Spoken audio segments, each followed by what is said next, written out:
दोस्तों हमारा भारत देश सारे जहां से अच्छा है, लेकिन दोस्तों अफसोस की बात यह है कि यहाँ के ज़्यादातर लोग अपने हेल्थ को लेकर सीरियस नहीं है। अगर दोस्तों ऐसा होता तो भारत में बिक रहे कई प्रोडक्ट विदेशों में बैन नहीं होते। दोस्तों हमारे भारत देश में बिकने वाले शहद और घी से लेकर दवाइयों तक इंटरनेशनल स्टैंडर्ड के मानकों को ये पूरा नहीं कर पाती, जिसके चलते ये टेस्ट में फेल हो जाती है। न कि सिर्फ इनकी क्वालिटी खराब है, बल्कि यहाँ तक कि ये हमको बहुत बीमार करने के लिए काफी है। आज दोस्तों इस वीडियो के अंदर कुछ ऐसे ही प्रोडक्ट्स के बारे में हम लोग जानेंगे। आखिर दोस्तों किन वजहों से इन प्रोडक्टों को विदेशों में बैन किया गया है, यानी कि दोस्तों किन वजहों से इनको विदेशों में बेचने नहीं दिया जा रहा है। अगर दोस्तों आप सब इन कारणों को जानना चाहते हैं तो आप इस वीडियो के अंत तक बने रहें। दोस्तों वीडियो को शुरू करने से पहले आप हमारे इस चैनल को सब्सक्राइब कर लीजिए और दोस्तों साथ ही साथ बगल में बने बेल आइकन को ऑल पर क्लिक कर लीजिए।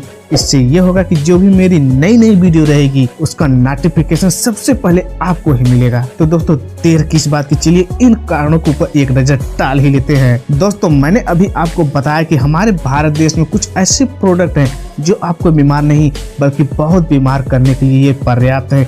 आखिर दोस्तों आप अपने स्वास्थ्य को कैसे ठीक करेंगे जब दोस्तों हमारे भारत देश में बिकने ही वाली जिनकी क्वालिटी बहुत ही खराब है। जी हाँ दोस्तों, भारत में हर सिर दर्द को ठीक करने वाली दवा डिस्प्रिन यूएसए, फ्रांस और ऑस्ट्रेलिया में बैन है। आखिर दोस्तों इन दवाइयों को किन वजहों के कारण विदेशों में बैन किया गया है, तो दोस्तों मैं आपको बता दूं कि एक रिपोर्ट के अनुसार जो 2002 में आई थी, इसके अनुसार डिस्प्रिन दवा को लीवर और ब्रेन के लिए बहुत ही खतरनाक बताया गया है। दोस्तों साथ ही साथ भारत में बिकने वाली एक दवा के बारे में इस रिपोर्ट में कहा गया है कि निमोलिर दवा भी लीवर के लिए बहुत ही खतरनाक होती है, जो कि आपको बीमार नहीं बल्कि बहुत बीमार करने के लिए पर्याप्त है। ऐसा इसलिए दोस्तों अगर आपको लीवर और ब्रेन संबंधी बीमारी यानी ब्रेन संबंधी समस्या है तो ये दवा उस समस्या को बढ़ाने का काम करेगी। अगर दोस्तों आपको खांसी और सर्दी हो जाए तो उस समय आप क्या करते हैं, तो दोस्तों मैं आपको बता दूं कि हमारे भारत देश में ज्यादातर लोग डिकोल्ड की टैबलेट लेते हैं। या दोस्तों हो सकता है विक्स एक्शन 500 या सिंपल वाला विक्स लेते हो, लेकिन दोस्तों आपको जानकर हैरानी होगी कि इन दवाओं को विदेशों में बैन किया गया है।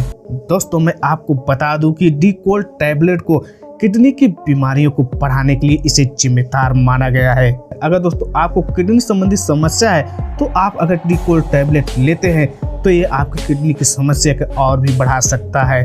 वहीं दोस्तों आप सभी लोग जानते हैं कि विक्स एक्शन 500 को अपने खतरनाक कारनामों के लिए कुछ दिन के लिए भारत में बैन किया गया था, लेकिन दोस्तों कुछ दिनों के बाद ही विक्स एक्शन 500 टैबलेट को बड़े ही तेजी से मार्केट में बेधड़ल्ले से बेचा जा रहा है। विक्स को ज्यादातर लोग हमारे भारत देश में अपने बच्चों के लिए भी इस्तेमाल करते हैं कि दोस्तों विक्स अस्थमा और टीबी जैसे खतरनाक बीमारियों को और बढ़ाने के लिए, उसे और उकसाने के लिए, यानी इन समस्याओं को आपके शरीर के अंदर और बढ़ाने में ये जिम्मेदार होती हैं। इसीलिए दोस्तों इन दवाइयों को कई विकसित देशों में बैन किया गया है, लेकिन दोस्तों हमारे भारत देश में इन दवाइयों की इतनी क्वालिटी खराब होने के बावजूद भी बेधड़ल्ले से इसको मार्केट में बेचा जा रहा है। यहाँ तक कि दोस्तों ये कंपनियां टीवी के एड्स में इतने फायदे गिनाते हैं कि इसका कोई जवाब ही नहीं है।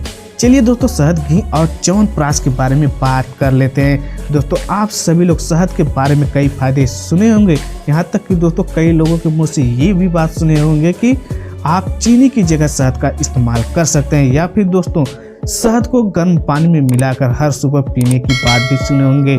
ये दोनों बातें गलत बिल्कुल नहीं हो सकती दोस्तों। मैं तो यहाँ पर एकदम प्योर शहद के बारे में बात कर रहा हूँ। यहाँ तो दोस्तों प्योर हनी के बारे में बात हो रही है। जैसा कि दोस्तों आप सभी लोग जानते हैं कि हमारे भारत देश में डाबर, हिमालय, पतंजलि और बैद्यनाथ जैसे बड़े ब्रांड के शहद हमारे भारत देश में बेचे जाते हैं। दोस्तों मैं आपको बता दूं कि इन कंपनियों के शहद को कई बार टेस्ट किया गया और टेस्ट में ये पाया गया कि दोस्तों ये तो मिलावट के बादशाह हैं, यानी कि दोस्तों इन शहदों में खूब मिलावट की गई है। तो दोस्तों मैं आप सभी लोगों को बता दूं कि जब इन शहदों का टेस्ट किया जा रहा था तो इनके कुछ सैंपल में कुछ ऐसे एंटीबायोटिक्स पाए गए थे जो कि आपको बहुत ही बीमार करने के लिए पर्याप्त है और आपके शरीर को ये बहुत ही बड़ी मात्रा में नुकसान भी पहुंचा सकते हैं। लेकिन दोस्तों मैं आप सभी लोगों को बता दूं कि यूएसए में शहद को बैन नहीं किया गया है, सिर्फ उन्हीं शहदों को बैन किया गया है जो भारत देश से आए हुए हैं। अब बारी आती है दोस्तों च्यवनप्राश की, जिसे दोस्तों अपने भारत देश में ज्यादातर लोग अपने घरों में यानी कि दोस्तों माँ बाप अपने बच्चों का दिमाग तेज करने के लिए च्यवनप्राश को खिलाते हैं। च्यवनप्राश को भारत देश में बहुत ही हेल्दी प्रोडक्ट के रूप में इसे देखा जाता है, लेकिन दोस्तों काफी सारे बच्चों को च्यवनप्राश खाना पसंद नहीं है। अगर दोस्तों मैं सच में बोलूं तो इन बच्चों को जो च्यवनप्राश खाने का मन नहीं करता बिल्कुल सही है। तो दोस्तों मैं आपको बता दूं कि कनाडा गवर्नमेंट की 2005 में एक रिपोर्ट आई थी, जिसके अनुसार भारत के हर एक च्यवनप्राश में लेड और मरकरी को बहुत ही अधिक मात्रा में पाया गया है, जो कि दोस्तों फूड पॉइजन जैसी समस्या को और बढ़ाने के लिए जिम्मेदार होती है। और दोस्तों मैं आप लोगों को बता दूं कि जब साथ ही में घी को भी टेस्ट किया गया तो उसमें भी काफी अधिक मात्रा में मिलावट पाया गया था, और साथ ही घी में पाए जाने वाले पूरे कंपोनेंट को न लिखे होने के कारण, यानी कि दोस्तों जो घी में कंपोनेंट पाए जाते हैं उनके डिब्बे के ऊपर न लिखे होने के कारण यूएसए में इसको बैन कर दिया गया है। चलिए दोस्तों कुछ साबुन के बारे में बात कर लेते हैं। जैसा कि दोस्तों आप सभी लोग जानते हैं, कुछ दिन पहले आपको टीवी में लाइफ बॉय का सबसे ज्यादा ऐड देखने को मिला होगा, और दोस्तों टीवी के ऐड के माध्यम से आपको ये बताया गया है कि ये साबुन नहाने वाला साबुन है। आखिर दोस्तों अगर आप वास्तविकता जानेंगे, अगर दोस्तों आप रियल में इस साबुन की सच्चाई को जानेंगे तो आप चौंक जाएंगे। तो दोस्तों आप इमेज पर देख सकते हैं कि यहाँ पर क्या लिखा है। वास्तव में दोस्तों ये नहाने वाला साबुन है कि ये टॉयलेट वाला साबुन है, आप खुद ही अपने स्क्रीन पर देख लीजिए, जिसे दोस्तों ज्यादातर टीवी के एड्स में हम सभी लोगों को नहाने वाले साबुन के रूप में दिखाया जाता है। जैसा कि दोस्तों कुछ दिनों पहले लाइफ बॉय साबुन ने अपने एड्स की झड़ी ही लगा दी थी, लेकिन दोस्तों क्या आप सभी लोगों को पता है कि इस साबुन को अमेरिका में बैन किया गया है। तो दोस्तों मैं आप सभी लोगों को बता दूं कि इस साबुन को अमेरिका में इसलिए बैन किया गया है कि यह साबुन आपके शरीर के त्वचा को खराब कर सकती है, यानी कि दोस्तों यह साबुन त्वचा संबंधित समस्याओं को और भी बढ़ावा देने के लिए जिम्मेदार माना गया है।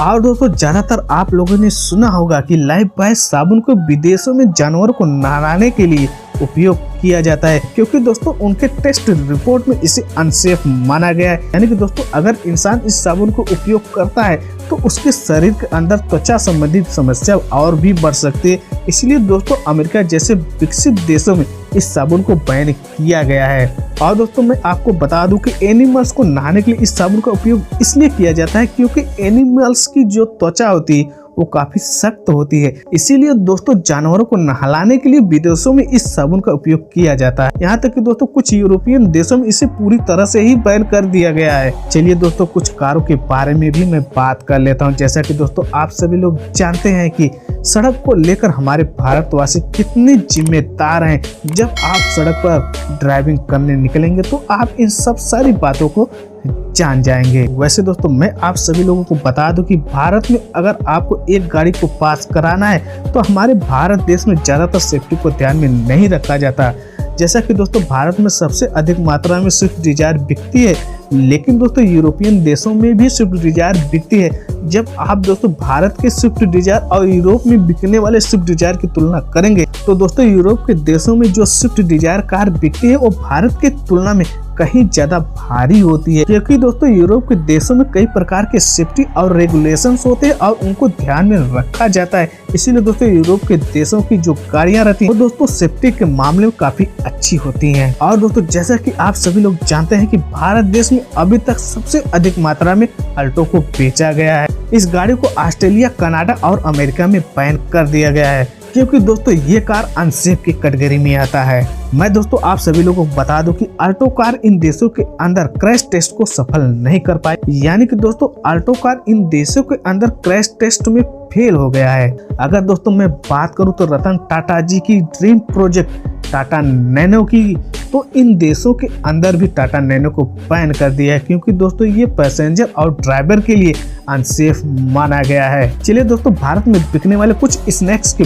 बारे में बात कर लेते हैं। अगर दोस्तों भारत में कहीं भी आप जाएंगे तो आपको हल्दीराम का प्रोडक्ट देखने को मिल जाता है, जो कि दोस्तों स्नैक की दुनिया में इसका बहुत ही बड़ा नाम है। हल्दीराम के कई प्रोडक्ट्स आपको दुकानों पर बिकते हुए दिख जाए। लेकिन दोस्तों यूएस के फूड एंड ड्रग एडमिनिस्ट्रेशन ने हल्दीराम के सेल और इंपोर्ट पर पूरी तरह से बैन लगा दिया है, क्योंकि दोस्तों इन्होंने इनकी प्रोडक्ट में काफी ज्यादा मात्रा में मिलावट को पाया है। अगर दोस्तों आप रेड बुल को पीते हैं तो आप सतर्क हो जाइए, क्योंकि दोस्तों रेड बुल को फ्रांस और डेनमार्क के अंदर पूरी तरह से बैन कर दिया गया है। ऐसा इसलिए दोस्तों ये रेड बुल दिल की बीमारियों को बढ़ाने के लिए इसे जिम्मेदार पाया गया, यानी दोस्तों ये दिल की बीमारियों को और भी तेजी से बढ़ा देता है जब आप रेड बुल को पीते हैं। अगर दोस्तों आपको हार्ट संबंधी यानी दिल संबंधी समस्याएं हैं, यानी हार्ट संबंधी प्रॉब्लम है, तो दोस्तों आप रेड बुल को मत पीजिएगा, क्योंकि दोस्तों ये दिल की समस्याओं को बढ़ाने के लिए इसे जिम्मेदार पाया गया है। अगर दोस्तों आप सभी लोग ये सोच रहे हैं कि इन सब सारे प्रोडक्ट को छोड़कर चलिए हम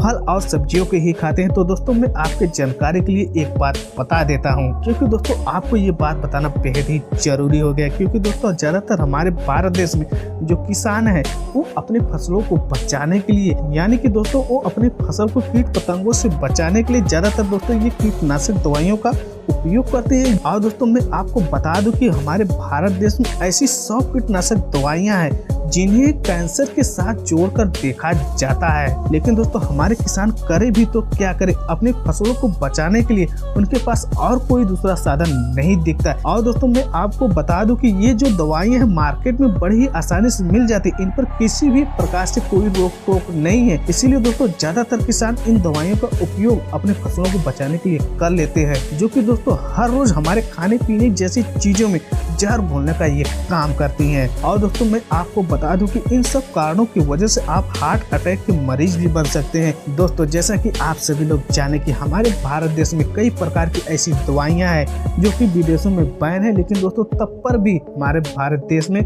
बहुत ही धड़ल्ले से बेची जा रही है। यहाँ तक कि दोस्तों कुछ हेल्दी प्रोडक्ट जैसे शहद, घी, च्यवनप्राश में काफी ज्यादा मात्रा में मिलावट पाया गया है, लेकिन दोस्तों हमारे भारत देश में इसी बेधड़ल्ले से बेचा जा रहा है। अगर दोस्तों विदेशों में देखा जाए तो इन हेल्दी प्रोडक्टों को बैन किया गया है, वो इसलिए दोस्तों क्योंकि ये इंटरनेशनल स्टैंडर्ड के मानकों को पूरा नहीं कर पाती। अगर दोस्तों आप इसी तरह के और वीडियो देखना पसंद करते हैं तो आप हमारे इस चैनल को आप अभी सब्सक्राइब कर लीजिए और साथ ही साथ बगल में बने बेल आइकन को ऑल पर क्लिक कर लीजिएगा। इससे ये होगा कि जो भी मेरी नई नई वीडियो रहेगी उसका नोटिफिकेशन सबसे पहले आपको ही मिलेगा। तो दोस्तों देर किस बात की, इस चैनल को आप अभी सब्सक्राइब कर लीजिए। चलिए दोस्तों मिलते हैं आपसे हम अगले वीडियो में किसी नए टॉपिक के साथ। तब तक के लिए दोस्तों जय हिंद जय भारत। और दोस्तों आप सभी लोग अपना ख्याल जरूर रखिए।